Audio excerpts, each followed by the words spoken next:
पिछले एपिसोड के एंड से होती है, जहाँ पे इससे की मदर कह रही होती है कि इससे उठ जाओ, तुम स्कूल के लेट हो जाओगे। हम देखते हैं जो इससे होता है कुछ ज्यादा घबरा रहा होता है क्योंकि उसकी मदर उसके रूम में आने वाली होती है कि वो रियस नेकेड होते हैं। हम देखते हैं उसकी मदर उसके रूम में आ जाती है और वहाँ का सीन देखने के बाद वो एकदम से गेट बंद करके कहती है कि जल्दी नीचे आ जाओ और चिल्लाते हुए इससे डैड को बोलते तुम्हें पता है कि तुम्हारा बेटा क्या कर रहा है। उसके डैड बोलते हैं हाँ अडल्ट कॉमिक पढ़ रहा होगा। वो बोलते कि नहीं आज तुम्हारा बेटा एक लड़की के साथ नेकेड ऊपर है। कहते हैं कि मेरे पेरेंट्स को क्या बताऊंगा, पर मगर उससे पहले रियस सेंपाई मेरे बेड में क्या कर रही है। मैं क्या करूं, मुझे कुछ याद नहीं आ रहा कि कल रात क्या हुआ था। रियस कहती है कि इससे तुम्हारी फैमिली कुछ ज्यादा एनर्जेटिक है। हम देखते हैं जो रियस होती है वो बेड से उठ के इससे कहती है कि तुम्हारा पेट अब सही है क्योंकि कल तुम्हारा पेट कट चुका था। इससे कहते हैं क्या तुम मेरे सपने के बारे में कैसे पता। तभी हम देखते हैं रियस कहती है कि वो सपना नहीं था और मैं यहाँ पे नेकेड इसलिए हूँ ताकि मैं तुम्हें हील कर पाऊँ। मैंने अपनी थोड़ी एनर्जी तुम्हारी वीक बॉडी को दे दी थी। तभी हम देखते हैं जो रियस होती है वो बोलती है कि तुम ऐसा फेस क्यों बना रहे हो, जो ये दुनिया है कि मिस्ट्री से भरी पड़ी है। तभी हम देखते हैं वो इससे के पास आके बोलती है क्या तुम कुछ पूछना नहीं चाहते। इससे कहते हैं कि हाँ। रियस सेंपाई आप डेविल्स के बारे में बात कर रही थी। रियस बोलती कि हाँ मैं एक डेविल हूँ और मैं तुम्हारी मास्टर हूँ, क्या मैं तुम्हें इससे बुला सकती हूँ। क्या तुम्हारा सीन शिफ्ट हो जाता है। हम देखते हैं जो स्कूल के बच्चे होते हैं वो काफी ज्यादा शॉक हो रहे होते हैं। वो बोलते हैं कि पर ये क्यों। लड़कियां बोलती है रियस सेंपाई पर ऐसा क्यों किया आपने।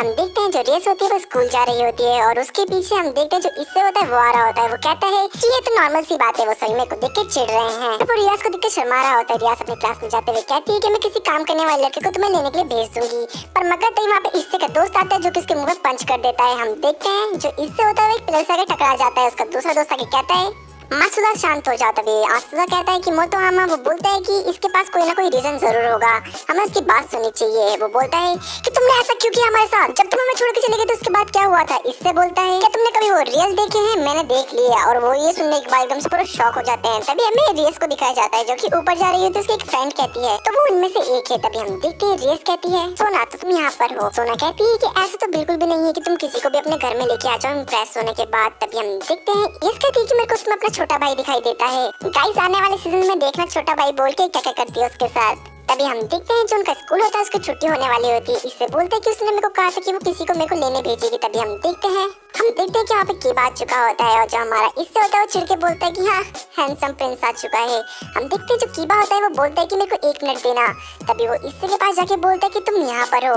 इससे बोलता है कि तुम्हें मेरे से क्या चाहिए कीबा, मैं यहाँ पे रियस ग्रेमोरी सेंपाई की तरफ से आया हूँ। तभी सारी लड़की कहती है कीबा सेंपाई से दूर हो जाओ, ये एक परवर्ट है। तभी हम देखते हैं इससे बोलता है कि सारी लड़कियां बस बकवास करती रहती है। हमारा शिफ्ट होता है, हमें उनका क्लब रूम को दिखाया जाता है जहाँ पे इससे आ चुका होता है। हम देखते हैं जो इससे होता है वो एक लड़की को वहाँ पे नोटिस करके बोलता है कि मैं तो इसे जानता हूँ। कीबा बताता है ये तोजो कोनेको-सान है, ये फर्स्ट ईयर स्टूडेंट है। हम देखते हैं कि इससे बोलता है कि मेरे को आपसे मिलकर खुशी हुई। वो लड़की बोलती है कि मेरे को। इससे देखने के बाद बोलता है कि ये कुछ ज्यादा क्यूट है और जो लड़कों में नहीं ये लड़कियों में भी काफी ज्यादा पॉपुलर है। और मेरे को ये जान के खुशी हुई कि ऑकवर्ड रिसर्च क्लब की मेंबर है। देखते उसका इससे कुछ आवाज आती है। वो अपनी गर्दन पलट के देखता है तो वहाँ पर कोई नहा रहा होता है। इससे कहता है कि ये वही है और वो और कोई नहीं होती है, वो रियाज होती है। वहाँ पे दूसरी लड़की आके बोलती है कि प्रेसिडेंट बना के कपड़े यहाँ पे रख दिए हैं। हम देखते हैं वहाँ पर एक लड़की बोलती है कि देखो कौन आया है और वो इससे के पास आके बोलती है तुमसे मिलकर खुशी हुई, मैं इस क्लब की वाइस प्रेसिडेंट हूँ, मेरा नाम है हिमेजिमा अकीनो। कहते हैं कि मेरे को भी आपसे मिलकर बहुत ज्यादा खुशी हुई, मेरा नाम है हियोतो इससे। तभी हम देखते हैं कि वहाँ पे रियाज आके बोलती है कि मेरे को माफ करना, मैं पूरी रात तुम्हारे घर पे रही जिसकी वजह से मैं शावर नहीं ले पाई। तो ठीक है सब लोग यहाँ पे आ चुके हैं। तभी हम देखते हैं उनकी मीटिंग शुरू आती है। रियस बताती है जो ऑकल्ट रिसर्च क्लब है वो सिर्फ एक दिखावा है और कुछ भी नहीं। मैं तुमको सब कुछ फ्रैंक होके बताती हूँ कि हम सभी यहाँ पे डेविल हैं। जो तुमने कल काले पंख वाले आदमी को देखा था वो एक फॉरेन एंजल है। जब एक बार एंजल्स गॉड की सेवा कर रहे थे, पर मगर जो एंजल्स थे उनके बुरे व्यवहार की वजह से उन्हें अंडरवर्ल्ड में भेज दिया गया था। तो उन लोगों ने ह्यूमन को मैनिपुलेट करने की कोशिश करी और हम डेविल्स को मारने की। और प्राचीन काल में जो अंडरवर्ल्ड था जिसे तुम ह्यूमंस लोग नर्क कहते हो, वहाँ पर लड़ाई और संघर्ष चल रहा था। वहाँ पे नॉर्मल एंजल्स आते जा रहे थे और गॉड्स के ऑर्डर की वजह से वो डेविल्स को मार रहे थे। इनकी 3 हिस्सों में बट रखा है और वो बोलती है क्या तुम्हें समझ आया। इससे कहते हैं कि मेरे जैसे हाई स्कूल बेवकूफ स्टूडेंट को समझने के लिए काफी ज्यादा कठिन चीज है। तभी रियस बोलती है अमानो यूमा और ये सुनने के बाद जो हमारा इससे होता है पूरा हिल चुका होता है। रियस कहती है कि मैं श्योर हूँ तुम्हें ये नाम याद होगा, आफ्टर ऑल तुम उसके साथ एक डेट में भी तो गए हो। तभी इससे यूमा चान के बारे में याद करते बोलता है कि मेरे को नहीं पता कि तुम्हें ये बात कहाँ से पता चली है। बोलता है कि मुझे माफ करना, मैं यहाँ से जा रहा हूँ। सब लोग बोलते हैं कि मेरे एक दिमाग का वहम है। हम देखते हैं जो रियाज होती है वो एक फोटो फेंक के उसको बोलती है कि हमें कोई भी डाउट नहीं है, वो वहीं पर थी। उसके बाद रियाज इससे कहती है कि जो ये लड़की है, ओ मेरा मतलब है जो ये फॉरेन एंजल है, ये उसी ग्रुप का हिस्सा है जिसने कल रात तुम पे हमला किया था। इससे कहता है जो मासूदा और रिमोतो हमें उन्हें तो इसके बारे में कुछ भी याद नहीं है और मेरे जो सेल फोन में उसका एड्रेस था वो भी नहीं है। तभी हम देखते हैं रियाज बताती है कि उसने अपनी पावर यूज करी है जैसे कि मैंने तुम्हारे पेरेंट्स के ऊपर करी थी आज सुबह। हमें इसके पेरेंट्स का सीन दिखाया जाता है। इसके डैड कहते हैं कि मैंने सुना कि तुम दोनों बेड पे आज नेकेड थे। रियाज कहती है कि सर आजकल के बच्चे ऐसे ही मिलते हैं। इससे कि मॉम डैड कहते हैं कि हम समझ चुके हैं। इससे बोलते हैं कि मेरे पेरेंट्स समझ रहे हैं। तभी हम देखते हैं जो रियाज होती है उसकी आंखों में उसकी पावर दिख रही होती है जो कि वो यूज कर रही होती है। उससे अपना मिशन कंप्लीट करा तुम्हारे आसपास के लोगों की यादें मिटाती है। वो ये चेक करने आई थी कि तुम्हारे शरीर में कोई डेंजरस चीज तो नहीं है और उसने कंफर्म करने के बाद तुम्हें एक लाइफ लाइन्स की मदद से मार डाला। इससे याद करते जो उसने बोलता कि तुम्हें गॉड को ब्लेम करना चाहिए जो तुम्हारे अंदर सीक्रेट गेयर उन्होंने डाला। वो पूछता है कि सीक्रेट गेयर है क्या आखिर। रियाज कहती है उसका नाम सीक्रेट गेयर है और आखिर हमें बताती है कुछ चुनिंदा इंसान होते हैं जिनके अंदर वो शक्तियाँ डाली जाती है और इतिहास में ये लिखा है कि जो महान पुरुष थे उनके पास ये पाया जाता था। रियाज बोलती है कभी कभी उनके पास इतनी ज्यादा पावर हो जाती थी कि वो डेविल्स और गिरे हुए फॉरेन एंजल को भी डरा दिया करते थे। रियाज कहती है इससे अपने उल्टे हाथ को हवा में उठाओ और अपनी आंखें बंद करो और सबसे ताकतवर चीज के बारे में सोचो। हम देखते हैं जो इससे होता है वो अपनी आंखें बंद करता है पर मगर बार बार वो रियाज की तरफ ही देखे जा रहा होता है जिसकी वजह से वो फोकस नहीं कर पा रहा होता। बोलता है कि मेरे को माफ कर देना, फोकस नहीं कर पा रहा हूँ। हम देखते हैं रियाज बोलती ठीक है हम इसे धीरे धीरे करेंगे। तभी हम देखते हैं जो रियाज होती है बोलती जो फॉरेन एंजल है वो तुमसे डरते हैं जिसकी वजह से उन्होंने तुम्हें मार डाला और तुम्हें ये याद है ये वही है जिसकी वजह से तुमने मेरे को समन किया था और आज तुम यहाँ पे जिंदा खड़े हो। रियाज कहती है कि तुम्हारा फिर से जन्म हुआ है वो भी ग्रेमोरी फैमिली में। अब खुद को इंट्रोड्यूस करते हुए कहती है कि मैं डेक ग्रेमोरी की डॉटर हूँ, सबसे हाई क्लास डेविल की, और अब से तुम मेरे सर्वेंट डेविल हो। तभी हम इससे को देखते हैं जो कि चांद को देखते हुए कह रहा होता है कि अब मैं रात को ढंग से देख पा रहा हूँ और वो साइकिल में कहीं जा रहा होता है और वो कहता है मेरे को लगा था कि शैतान और सर्वेंट जैसी चीज बस एक एनालॉजी होती है, मुझे नहीं पता था कि इसका मतलब ये होता है। तभी हम देखते हैं रियाज को जो कि सबके सब अपने पंख खोल के बोलते हैं कि हम डेविल है और हम सब एक जैसे हैं। तभी हम देखते हैं जो हमारा इससे होता है वो डर रहा होता है और एकदम से वो पीछे जाता है पर मगर उसके पंख निकल जाते हैं और वो देख के कुछ शॉक हो जाता है। तभी सभी के सभी इससे का वेलकम करते हैं। इससे बोलता है अपने माइंड में कि क्या अब मैं डेविल बन चुका हूँ, इसका मतलब अब मैं इंसान नहीं रहा। और हमें एक रियाज की बात सुनाई जाती है जो कि उसने उससे पहले कहा था कि आजकल जो इंसान है वो डेविल्स को बनाने के लिए सर्कल्स नहीं ड्रॉ करते। हम देखते हैं जो रियाज होती है वो इससे को बोल रही होती है जो हमारे फेमिलियर्स होते हैं वो ऐसे ही बोलते हैं पर मगर तुम एक नए डेविल हो तो तुम्हें बेसिक्स को सीखना ही होगा। तभी हम देखते हैं रियाज उसके कान के पास आके बोलती है कि बहुत ज्यादा मेहनत करो और तुम्हें खुद के लिए भी एक सर्वेंट मिल जाएगा। हम देखते हैं ये सुनने के बाद जो इससे होता है वो कुछ सोचने लग जाता है। वो कहता है जो मेरा सर्वेंट होगा जो भी मैं उसे बोलूंगा वो वही करेगा ना। हम देखते हैं रियाज हाँ करती है। इससे बोलते हैं कि जो मैं चाहूँ वो करेगा।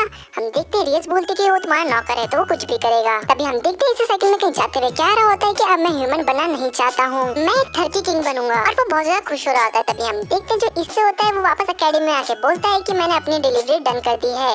तभी हम देखते हैं जो रियाज होती है बोलती है कि मेरे पास तुम्हारे लिए एक और टास्क है। कोनिको के पास 2 समनिंग रिक्वेस्ट आई है, क्या तुम एक को हैंडल कर सकते हो? कोनिको उसका थैंक यू करती है। इससे कहते हैं कि नहीं मेरे को थैंक यू बोलना चाहिए आपको। इससे कहते हैं कि मैं इसका मतलब एक कांटेक्ट करने जा रहा हूँ। उसका नाम है अकीनो को दिखाया जाता है जो कि एक मैजिक सर्कल के अंदर खड़ी होती है। रियाज कहती है इसे एक मैजिक सर्कल कहते हैं जो कि टेलीपोर्टेशन के काम आता है। तभी वो बोलती है कि अपना उल्टा हाथ आगे करो। हम देखते हैं जैसे वो अपना उल्टा हाथ आगे करता है वो उसके हाथ में एक मोहर लगाए थे जो कि ग्रेमोरी फैमिली का एक हिस्सा होता है। तभी रियाज कहती है जैसे कि मैंने तुम बताया था जब तुम क्लाइंट के साथ हो तुम वैसा ही करना, तुम्हें क्या लगता है तुम ये कर सकते हो? हम देखते हैं जो हमारा इससे होता है सर्कल के पास जाके बोलते हैं कि हाँ मैं जरूर कर सकता हूँ पर मैं जैसे वो सर्कल के ऊपर खड़ा होता है सर्कल वहाँ से गायब हो जाता है। इससे बोलते हैं कि अभी क्या हुआ? तभी हम देखते हैं कि रियाज इससे को कहती है कि इससे मेरे को लगता है कि तुम टेलीपोर्ट नहीं हो पाओगे। फिर उसके बाद का सीन दिखाया जाता है जहाँ पे हम देखते हैं जो इससे होता है वो गुस्सा हो रहा होता है। वो बोलता है कि कौन सा डेविल बाइक में जाता है समन होने के लिए। लोकेशन में पहुंच के बोलता है ये हिग्रेसो का घर है शायद और वो उसके घर में जाके नॉक करके बोलता है कि गुड इवनिंग मोरिसोवा-सान, मैं तो ग्रेमोरी की तरफ से आया हूँ। तो वो आदमी गेट खोल के बोलता है कि मुझे कोई और चाहिए और वो गेट बंद कर देता है। इससे कहता है पर आपने तो मेरे को समन किया था। वो आदमी बोलता है कि कौन सा डेविल ऐसे गेट में नॉक करता है। इसे रोते हुए कहता है कि मैं जंप नहीं कर पा रहा था तो मैं क्या कर सकता हूँ।